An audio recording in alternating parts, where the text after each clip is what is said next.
저희 성도님들께 오늘도 좀 양해를 구해야 될 것 같습니다. 제가 마스크를 좀 끼고 오늘 말씀을 전하도록 하겠습니다.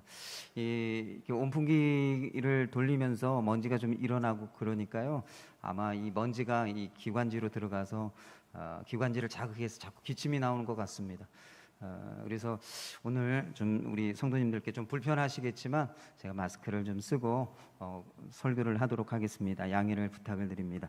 2021년에 개봉된 영화 중에 자산어보라고 하는 영화가 있었습니다. PPT를 좀 보여주시겠습니까?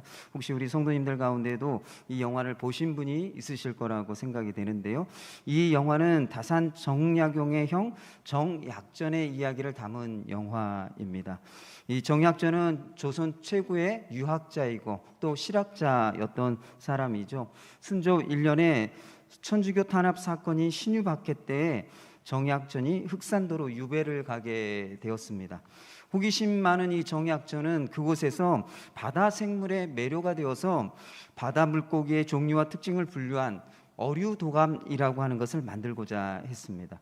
근데 이 정약전이 머물던 이 동네에는 이 물고기에 대해서 정말 잘 알던 장창대라고 하는 청년 어부가 있었습니다. 그 다음 PPT 좀 보여주시겠습니까? 이 정약전은 창대에게 물고기에 대한 지식을 알려달라고 도움을 구했습니다. 그러나 이 창대는 이 유배온 죄인에게 도움을 줄 수 없다고 단칼에 거절했죠. 그래서 이 정약전은 한 가지 제안을 합니다. 내가 아는 지식과 너의 그 물고기 지식을 서로 바꾸자라고 제안을 했습니다. 정약전은 이 창대라고 하는 이 친구가 글 공부를 하며 어려움을 겪고 있다라고 하는 것을 알았기 때문에 서로의 지식을 서로 바꾸자, 서로 돕자라고 거래를 제안했던 것이죠. 그래서 이 창대는 못 이기는 척하며 거래를 받아들였습니다. 이 두 사람은 티격태격하며 점차 이 스승과 제자가 되어가고 그리고 나중에는 좋은 벗이 되어졌습니다. 그러던 중에 이 정약전이 창대가 출세하기 위해서 글 공부를 매진하고 있다라고 하는 것을 알게 되었어요. 그래서 실망하게 되죠.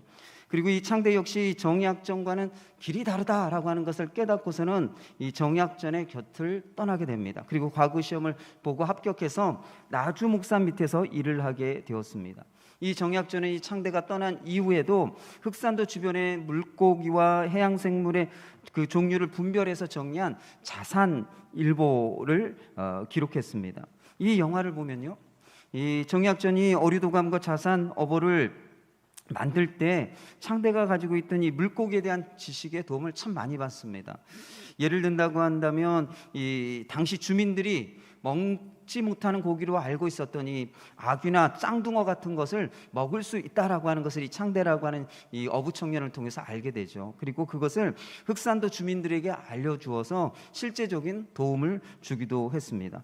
또 이 창대 또한 정약전의 도움을 받아서 뛰어난 학식을 갖추어서 마을 사람들을 가르칠 정도가 되었습니다. 이 뛰어난 유학자와 평범한 어부 청년이 만났는데 서로 좋은 영향력을 주었던 것이죠. 그리고 그 좋은 영향력은 그들의 삶을 바꾸고 그들의 인생을 바꾸게 되는 그런 계기가 되었습니다. 우리가 살아가면서 많은 사람들을 만납니다. 그런데 그 만남 가운데에는 의미 없는 만남도 있지만 또 서로 영향을 주기 때문에 의미 있는 그런 만남을 가질 때도 있죠. 이 영향을 주고받는 이러한 만남은 어떻습니까? 삶을 변화시키고 인생이 달라지게 만드는 그런 만남이죠. 사랑하는 성도 여러분, 여러분들이 지금까지 살아오면서 여러분들에게는 여러분의 삶에 영향을 주고 여러분들의 삶을 달라지게 만들었던 그런 만남이 있다고 한다면 어떤 만남이 있으십니까? 오늘 본문 말씀을 보면 바울이 재판을 받을 때 자신의 삶에 큰 변화를 준 만남에 대해서 말하고 있습니다. 베스도 총독이 바울을 신문할 때 바울이 로마 황제에게 상소했습니다. 베스도 총독은 로마 황제 가이사에게 바울을 보내기 전에 바울의 문제에 대해서 상소할 자료를 얻고자 했습니다. 그때 갈릴리와 베레아 지역을 다스리던 분봉왕 아그리빠 왕이 새로운 총독인 베스도에게 문안하러 왔습니다. 이 아그리빠 왕은 유대인이면서 로마 교육을 받았기 때문에 유대교와 로마법을 잘 알고 있었던 사람이었죠. 그래서 이 베스도 총독은 아그리빠 왕의 도움을 받고자 바울의 문제를 상의했습니다. 아그리빠 왕은 바울의 말을 직접 듣기를 원한다고 요청을 합니다. 그래서 이 베스도 총독이 바울을 접견 장소로 데리고 와서 신문을 하게 됩니다. 그런데 이 신문은요, 로마 황제 가이사에게 재판을 받을 때 필요한 자료를 얻기 위해서 하는 신문이죠. 그래서 이 신문은 재판에 결정적인 영향을 미칠 수 있는 아주 중요한 신문이었습니다. 오늘 1절 말씀을 보면 아그리빠 왕이 바울에게 변론을 하도록 허락을 합니다. 바울은 아그리빠 왕이 유대인의 모든 풍속과 문제를 잘 알고 있기 때문에 너그러이 자기가 변론하는 것을 너그러이 끝까지 잘 들어달라고 요청을 합니다. 그리고 4절에서 7절까지의 말씀을 보면 바울은 먼저 자신이 과거에 어떤 사람이었는지를 소개하죠. 바울은 길리기아 다소에서 태어났지만 젊었을 때 예루살렘에 가서 생활하게 됩니다. 10여 년 동안 예루살렘에서 생활을 했습니다. 그리고 바울은 엄격하게 율법을 지키는 바리새인의 생활을 하며 율법의 의로는 흠이 없는 그런 삶을 살았습니다. 그런데 오늘 6절 말씀을 보면 바울이 신문을 받는 이유를 설명하죠. 그런데 그 이유가 무엇입니까? 자신이 바리새인으로서 하나님이 조상에게 주신 그 약속을 바라기 때문에, 소망하기 때문에 자신이 지금 이러한 신문과 고발을 당한다라고 말하고 있습니다. 그리고 또 7절 말씀에 보면 그 약속은 12지파, 다시 말하면 모든 유대인들이 밤낮으로 간절히 하나님께 얻기를 바라는 것이었다라고 말하고 있습니다. 여러분, 이 바울이 지금 신문을 받는 이유가 되고 또 하나님이 조상에게 주신 약속이고 모든 유대인들이 간절히 하나님께 얻기를 바라는 그 약속, 그것이 무엇일까요? 그것은 8절 말씀에 보면 하나님이 죽은 사람을 살리셨다라고 하는 이 부활에 대한 소망을 말하고 있는 것입니다. 유대인 역사가 요세푸스 기록에 의하면 유대인들은 의로운 사람이 소생하여 다시 사는 힘을 가질 것이라고 하는 것을 가르쳤다고 합니다. 다시 말하면 이 바리새인들은요, 부활에 대해서 가르쳤고 부활에 대한 지식과 소망과 믿음을 가지고 살았다라고 하는 것을 말하고 있는 것입니다. 사도행전 23장 6절 7절 말씀을 보면 바울이 예루살렘에서 사내들인 공회에서 신문을 받을 때 바울이 죽은 자의 소망, 다시 말하면 부활에 대해서 전하기 때문에 신문을 받는다라고 변론하고 있습니다. 이때 부활을 믿지 않은 사두개인들과 부활을 믿은 바리새인들끼리 서로 다툼이 일어났다라고 말하고 있죠. 이 바울도 바리새인이었습니다. 그래서 바울도요, 이 부활에 대한 지식과 소망과 믿음을 가지고 있었다라는 것이에요. 사도행전 13장 32절에서 33절까지의 말씀을 보면 이 바울이 조상들에게 주신 그 하나님의 약속으로 주신 그 부활에 대해서 얘기하고 있는데, 그 부활은 하나님이 예수님을 죽은 사람들 가운데서 다시 살리심으로 이루셨다. 하나님이 조상들에게 주신 그 부활의 약속을 하나님이 예수님을 죽은 사람들 가운데서 다시 살리심으로 이루셨다라고 사도 바울이 말하고 있습니다. 근데 여러분, 사도 바울은 처음부터 이 부활에 대해서 알고 믿게 된 것은 아니었죠. 9절에서 12절까지의 말씀을 보면 바울은 부활에 대한 약속을 알고 믿었지만 그 약속이 예수님을 통해서 성취 되었다라고 하는 것을 알지 못했고 믿지 못했습니다. 그래서 바울은 나사렛 예수의 이름을 대적하고 교회와 성도들을 박해했습니다. 바울은 외국의 성에까지 가서 박해하기 위해서 대제사장들의 권한을 위임받아 다메섹으로 갔습니다. 오늘 13절에서 18절까지의 말씀을 보면 성도들을 열심히 박해하던 바울의 삶을 바꾸는 결정적인 사건이 일어났습니다. 바울이 다메섹으로 가던 중에 종호가 되었을 때 하늘로부터 해보다 더 밝은 빛이 바울과 바울 일행을 둘러 비추었습니다. 모두가 땅에 엎드러졌을 때 히브리 말로 사울아 사울아 내가 어찌하여 나를 박해하느냐, 가시체를 뒷발질하기가 내가 고생이니라 라고 말씀이 들렸습니다. 이 바울이 이 음성을 들었을 때 이 음성은 신적인 음성이라고 생각하고 주여 누구시니까? 라고 물었습니다. 예수님이 나는 내가 박해하는 예수라고 말씀해 주셨습니다. 그때 바울이 깨닫게 된 거죠. 하나님이 조상에게 약속하신 그 부활을 예수님이 성취하셨다라고 하는 것을 그때서야 알게 되었다라는 것입니다. 부활하신 예수님을 만나기 전까지 바울은 하나님의 약속으로 주신 부활에 대한 소망과 지식과 믿음을 가지고 있었지만 그것이 제대로 된 믿음이 아니었죠. 그러나 바울은 부활하신 예수님을 만나는 경험을 통해서 예수님이 구원자가 되시고 메시아가 되신다라고 하는 사실을 알게 되었습니다. 그래서 부활하신 예수님을 만난 그 경험을 통해서 부활에 대한 소망과 믿음이 새롭게 되어지고 또 그의 삶이 변화되는 계기가 있었던 것이죠. 사랑하는 성도 여러분, 많은 분들이 교회를 오랫동안 다니지만 잘 변화되지 않습니다. 삶이 바뀌어지지 않습니다. 인생이 달라지지 않습니다. 여러분, 그 이유가 무엇일까요? 오랫동안 신앙생활을 했음에도 불구하고 여전히 삶이 바뀌어지지 아니하고 모습이 바뀌어지지 않는 그 이유가 무엇일까요? 여러분, 오늘 그 이유를 사도 바울을 통해서 살펴볼 수가 있죠. 그 이유는 성경에 대한 지식을 많이 가지고 있다고 할지라도 자신의 삶 속에서 예수님을 구체적으로 만나지 못하기 때문에, 실제적으로 예수님을 만나지 못하기 때문에 인생이 바뀌지 않고 삶이 바뀌지 않는다는 것입니다. 이 정민 교수라는 분이 쓴 삶을 바꾼 만남이라고 하는 책이 있습니다. 여러분, PPT를 좀 보여주시겠습니까? 이 삶을 바꾼 만남이라고 하는 이 책의 서문에 보면 이런 글이 적혀 있습니다. 그 서문을 제가 읽어드리겠습니다. 만남은 만남이다. 누구든 일생에 잊을 수 없는 몇 번의 만남을 갖는다. 이 몇 번의 만남이 인생을 바꾸고 사람을 변화시킨다. 그 만남 이후로 나는 더 이상 예전의 나일 수가 없다. 다음 장으로 넘겨주세요. 그런 만남을 그저 흘려 보내놓고 자꾸 딴 데 가서 기웃대며 불운을 탓한다. 단 한 번으로 삶 자체가 업그레이드 되는 만남을 생각할 때면 떠오르는 얼굴이 있다. 다산 정약용과 그의 강진 유배 시절 제자 황상이다. 여러분, 이 삶을 바꾼 만남이라고 하는 이 책은 어떤 책인가 하면 앞에서 잠깐 말씀드렸지만 스승 다산 정약용과 제자 황상의 사제간의 만남을 이렇게 기록한 책입니다. 이 조선 후기 문의신이자 실학자였던 다산 정약용이요, 신유박해 때 멀리 전라남도 강진으로 유배를 가게 됐습니다. 정약용은 그가 머물던 이 동문박 주막집에서 이 작은 서당을 열고 학생들을 가르쳤습니다. 그때 그곳에서 이 소년 황상을 만나게 되었습니다. 이 황상은 보잘것없는 그 동네의 아전의 자식이었습니다. 가난했던 사람이었습니다. 15살 때 이 다산 정약용을 만나서 이 다산에게 공부를 배우게 되었습니다. 하루는 공부를 마치고 나오는데 황상이 이 서성거리며 이 스승에게 이렇게 말을 했습니다. 저는 3가지 문제가 있습니다. 첫 번째로는 머리가 둔하고, 두 번째는 앞뒤가 꼭 막혔고, 세 번째는 답답합니다. 저 같은 아이가 공부를 잘할 수 있을까요? 라고 물었던 것이죠. 그러자 다산 정약용이 다음과 같이 말해 주었습니다.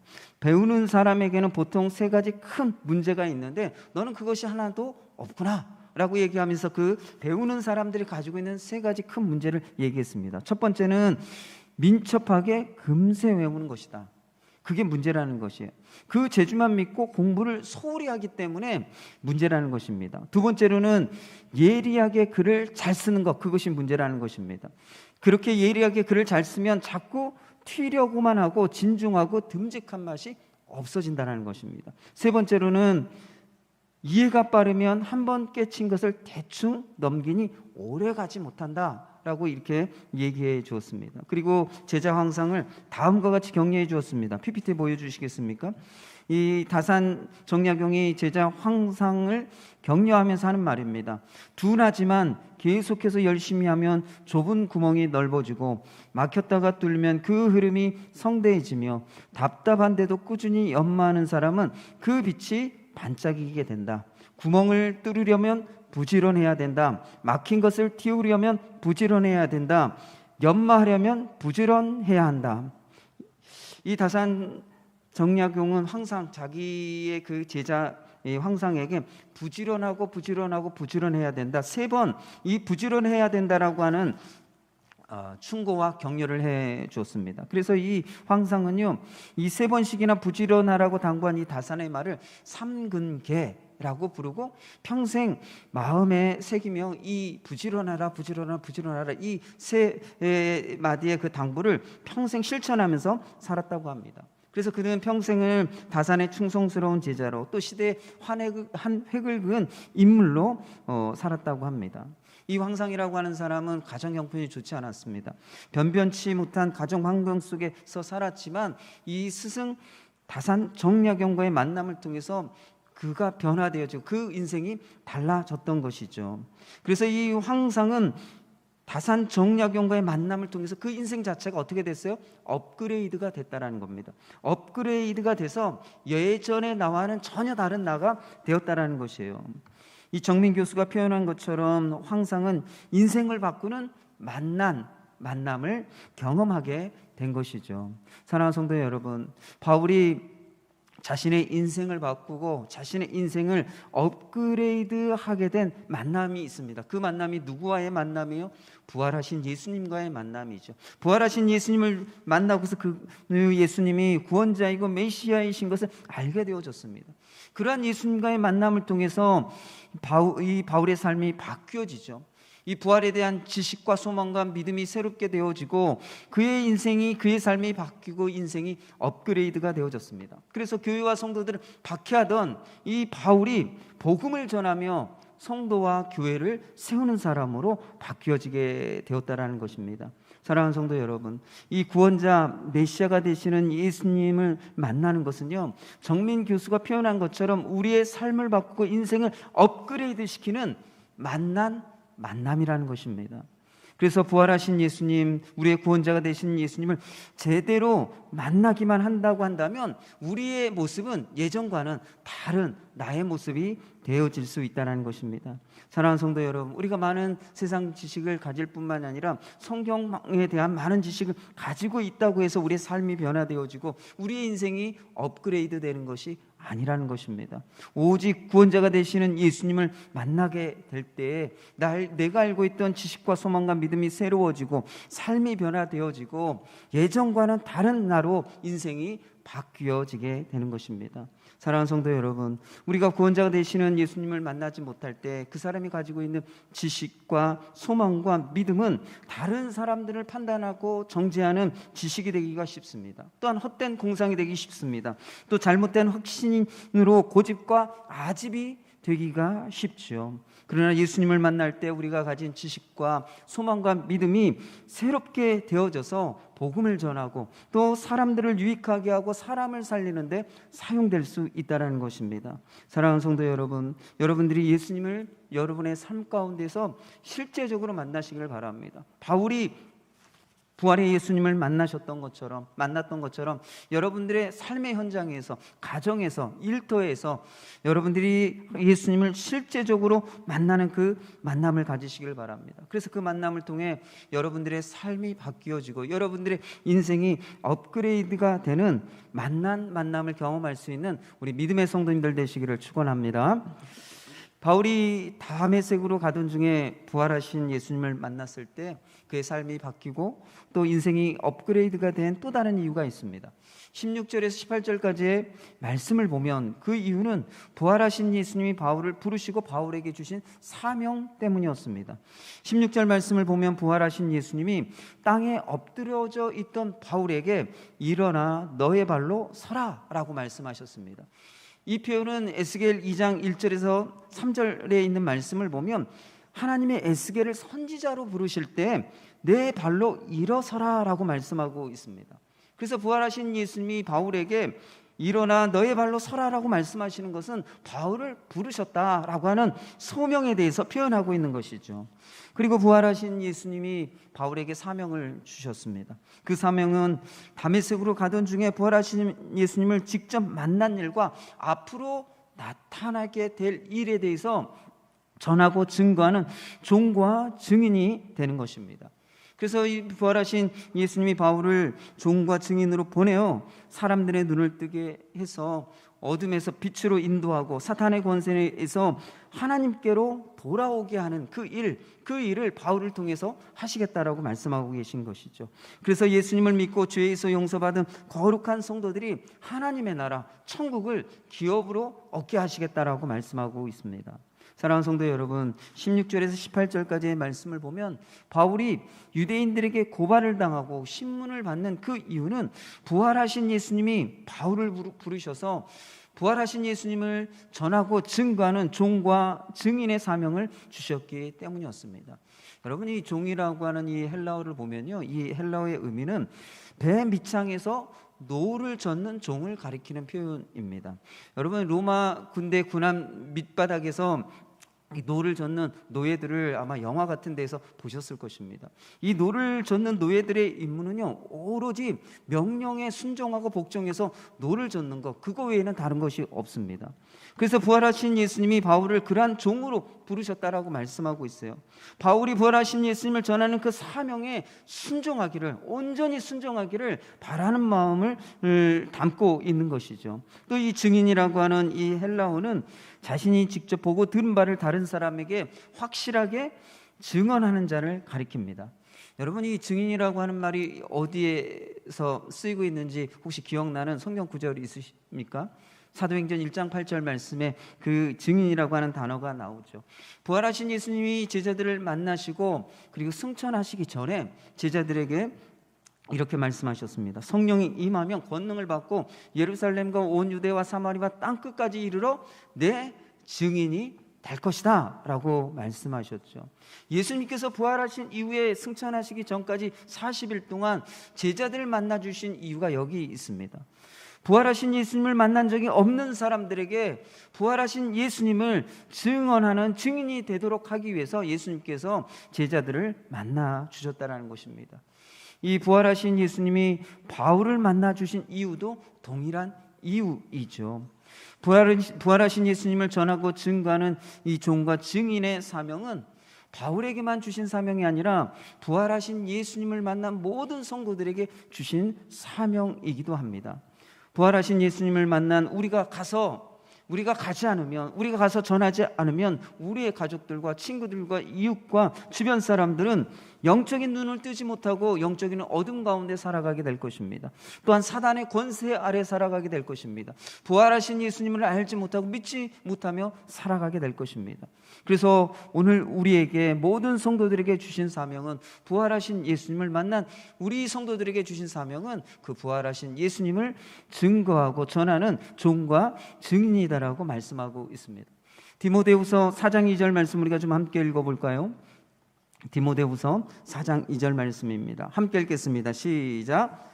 너는 말씀을 전파하라. 때를 얻든지.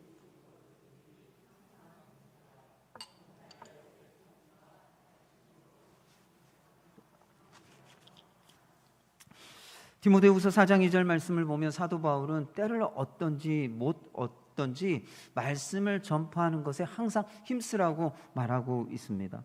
그래서 부활하신 예수님을 만나고 종과 증인으로서 사명을 가진 성도들이 해야 할 일은 어떤 형편에서든지 복음을 전하고 말씀을 전하는 것입니다. 이 바울은 부활하신 예수님을 만난 이후에 때를 얻어서 복음을 전했던 것을 볼 수가 있습니다.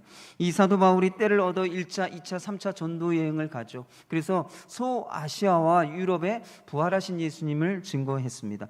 또한 바울이 예루살렘에 붙잡혀서 가이사랴에서 2년을 갇혀 있는 동안에도 때를 얻지 못했지만 부활하신 예수님을 증언하고 증거했던 것을 볼 수가 있습니다. 바울이 잡힌 이후에 5번의 재판을 받습니다. 오늘 본문까지 보면 5번의 재판을 받아요.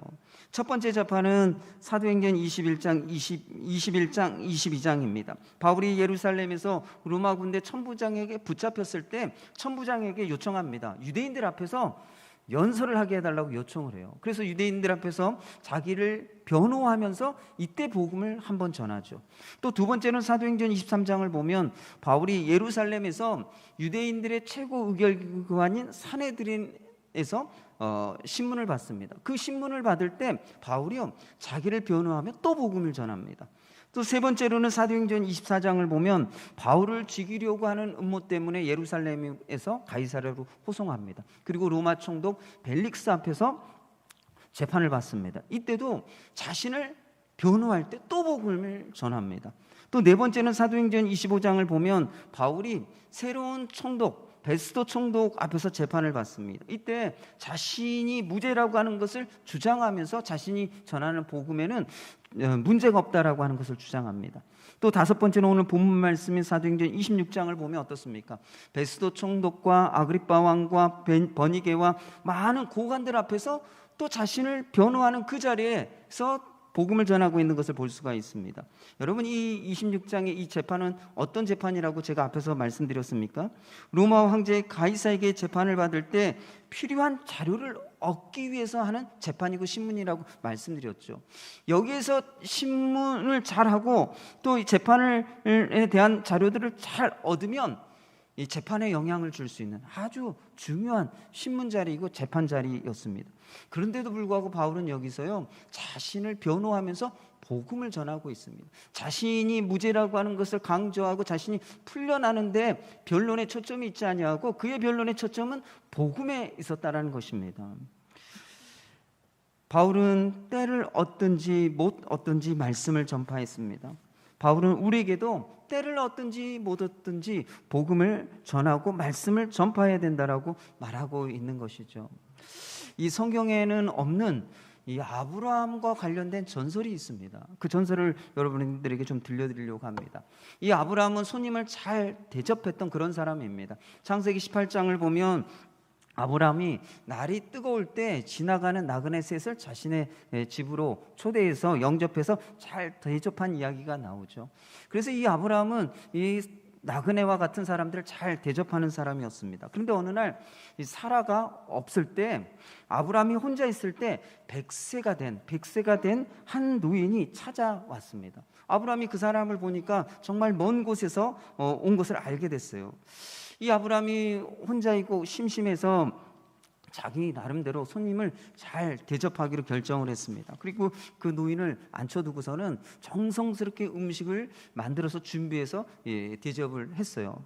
이 아브라함이 평소대로 하나님 앞에 이제 식사하기 전에 감사 기도를 드립니다. 하나님, 이 귀한 음식을 주셔서 감사합니다. 그리고 또 손님을 보내주셔서 감사합니다. 이렇게 기도를 하고 있는데 이 노인이 기도를 드리는 그 사이에 음식을 막 혼자 먹어버리는 거예요.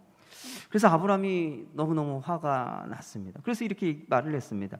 하나님을 안 믿어도 얻어먹는 주제에 적어도 기도하는 동안에는 참아야 될 것이 아니요, 이렇게 얘기를 합니다. 그리고 아브라함이 화가 나서 이렇게 소리를 지릅니다. 당장 누가 없느냐라고 종을 불렀어요. 그래서 종이 예 하고 왔습니다. 그래서 아브라함이 종에게 명령을 합니다. 이놈을 잡아 끌어내라. 이 녀석은 하나님도 모를 뿐더러 기도하는 동안에 성급히 음식을 먹었다. 예의도 없고 체면도 없고 신앙도 없는 이런 나쁜 놈은 대접할 가치가 없다. 냉큼 쫓아라 라고 명령을 내렸습니다. 그래서 이 종이 노인을 끌고 나가는데 갑자기 하늘에서 음성이 들려왔습니다. 아브라함아. 하나님이 아브라함을 부르신 거죠. 그래서 예 하고 대답을 했습니다. 그러자 하나님이 아브라함에게 이렇게 물으셨습니다. 너 무슨 짓을 하느냐? 라고 물으셨어요. 그러자 아브라함이 이렇게 대답합니다. 저놈이 나쁜 놈이라서 내가 끌어내라고 했습니다. 하나님도 모르고 예절도 모르는 이런 사람 같지 않은 놈을 내가 왜 대접하겠습니까? 이렇게 투덜거리고 대답을 했어요. 그러자 하나님이 이렇게 말씀하셨습니다. 이놈아, 나는 저 사람 회개하기를 100년이나 기다렸다.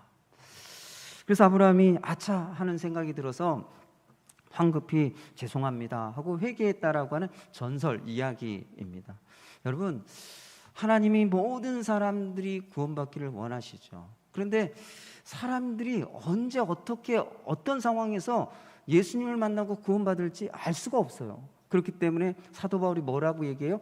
때를 얻든지 때를 얻지 못하든지 복음을 전하는데, 말씀을 전하는데 항상 힘쓰라고 말하고 있는 것입니다. 근데 사랑하는 성도 여러분, 이런 말씀을 들을 때 여러분 어떠세요? 때를 얻든지 못 얻든지 항상 복음을 전하세요. 말씀을 전하세요. 이게 우리의 사명이고 하나님이 우리를 증인으로 종으로 부르셔서 이런 일을 하라고 말씀하십니다 라고 하는 이런 얘기를 들을 때 여러분 부담되지 않으세요? 저는 부담이 됩니다. 목회자인데 열심히 전도하고 많은 사람들에게 말씀 전해야 되는데 그렇게 잘 살고 있지 못하기 때문에 사실 이런 말씀을 전하는 저도 굉장히 부담이 돼요. 저도 이렇게 항상 때를 얻든지 못 얻든지 복음을 전하며 말씀 전하며 살면 좋겠는데 그러지 못하고 있기 때문에 이런 말씀을 전하는 저도 되게 부담되는데 말씀을 들으신 우리 성도님들도 부담이 될 겁니다. 왜 그렇습니까? 왜 이런 말씀들이 왜 우리에게 부담이 되죠? 왜냐하면 복음을 어떻게 전해야 하는지 잘 모르는데 자꾸 복음을 전하라고 말하고 있기 때문에 부담이 되죠. 전도의 은사가 있는 것도 아니고 또 성경에 대한 지식이나 성경 말씀을 잘 아는 것도 아니고 그렇다고 말을 잘하는 것도 아닌데 이 복음을 전하라고 하니까 이 부담이 되는 거죠. 그러나 사랑하는 성도 여러분, 이 복음은요 말로만 전하는 것이 아닙니다. 13세기 이탈리아의 성자로 유명한 프란시스코가 한 번은 젊은 수도사들을 데리고 전도하러 갔습니다. 이 프란시스코가 이 젊은 수도사들에게 이렇게 얘기했습니다. 자, 오늘은 저 아랫마을에 내려가서 전도하고 오자라고 얘기를 했어요. 그런데 이 프란시스코가 아침 일찍부터 밤 늦게까지, 저녁 늦게까지 동네를 돌아다니면서 무엇을 한 줄 아세요? 이 사람 저 사람 사람들을 만날 때마다 인사를 합니다. 그리고 어린아이들과 대화를 나누기도 하고 때가 되면 밥을 얻어 먹으러 들어가기도 합니다. 그리고 저녁이 되자 수도원으로 돌아왔습니다. 지금 이 프란시스코가 전도했어요, 안 했어요? 전도를 하나도 안 했잖아요. 그래서 이 젊은 수도사들이 프란시스코에게 이렇게 물었어요. 오늘 아랫마을에 내려가서 전도하자고 하고는 왜 전도는 한마디도 하지 않고 마을만 실컷 돌아다니다가 그냥 돌아오셨습니까? 라고 물었습니다. 그러자 프란시스코가 이렇게 대답을 했습니다.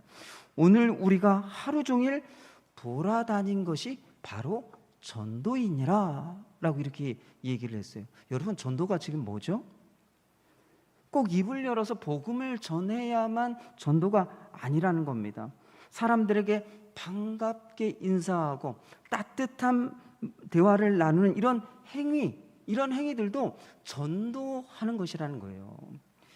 물론 말로 전도하는 것이 필요합니다. 그러나 말로만 전도가 되는 것이 아니라는 거예요.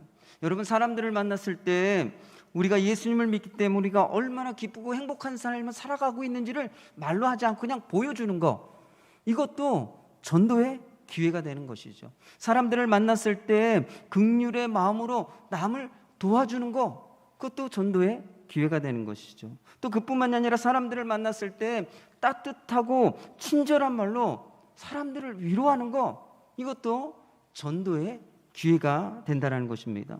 우리가 다른 사람들에게 말로 복음을 전하지 않아도 사람들을 만났을 때 행하는 그 모든 일들이 전도할 수 있는 기회가 된다는 것이에요. 사랑하는 성도 여러분, 우리가 많은 사람들을 만날 때 부활하신 예수님을 전하고 증거하는 종과 증인의 사명을 가지고 만나시길 바랍니다.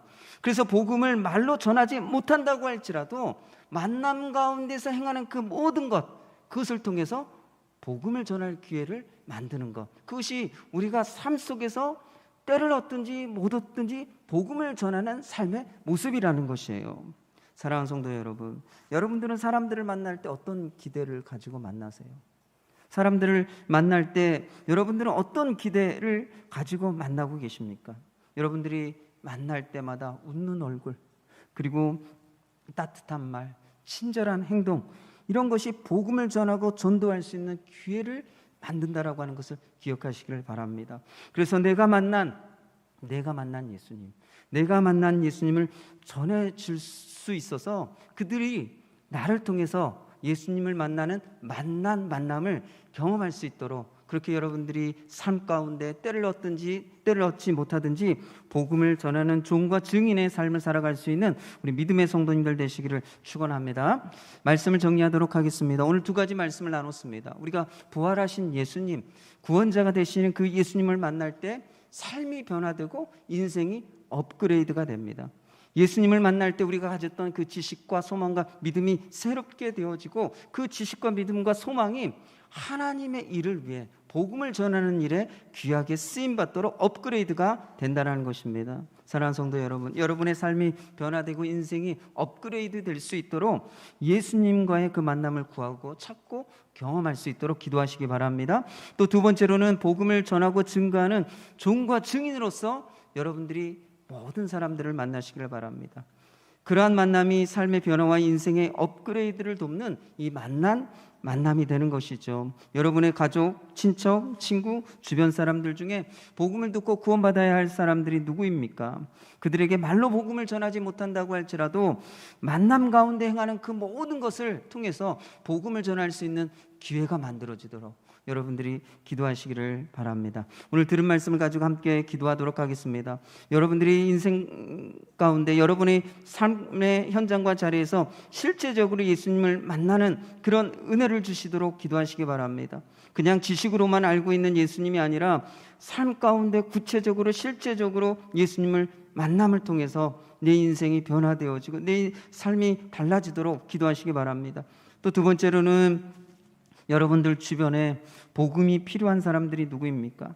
내가 그들에게 말로 복음을 전할 수 없다고 할지라도 내가 행하는 말, 행동, 얼굴 표정 그 모든 것이 복음을 전하는 기회가 되게 해달라고 기도하시기 바랍니다. 그래서 믿지 않는 우리의 가족들이, 믿지 않는 친구들이 예수님을 만나는 만남을 가질 수 있도록 내가 그 만남의 통로가 되게 해달라고 이 시간 함께 기도하도록 하겠습니다. 기도하겠습니다. 아버지 하나님, 오늘도 우리에게 말씀을 주시고 또 이 말씀을 가지고 우리 성도들 함께 기도합니다. 정말 우리가 예수님을 지식으로만 알고 있는 것이 아니라 예수님을 실제적으로 만나게 도와주십시오. 바울이 부활에 대한 지식과 소망과 믿음이 있었지만 예수님을 만나지 못했기에 그 부활에 대한 믿음이 올바르지 못했습니다. 아버지 하나님, 예수님을 만나는 그 믿음을 만나는 그 시간들을 통해 바울이 변화되어져서 그 부활의 그 지식과 소망과 믿음 때문에 복음을 전하고 또 고난받았던 바울의 삶의 모습을 통해서 깨닫게 도와주십시오.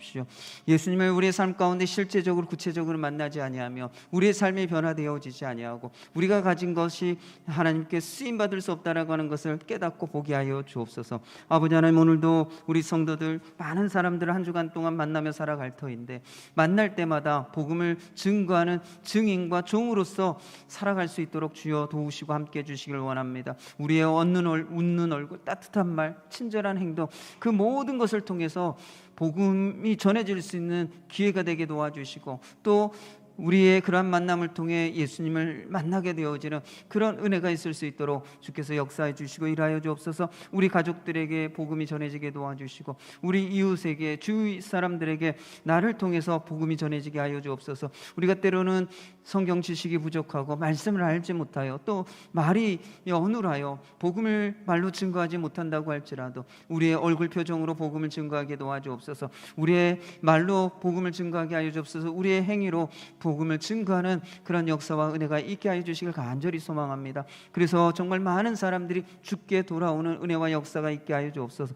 때를 얻지 못하든 항상 말씀을 전하는 그 일 가운데, 그 사명 가운데 우리의 삶을 드릴 수 있는 우리 성도들 되게 하여 주옵소서. 주님 감사합니다.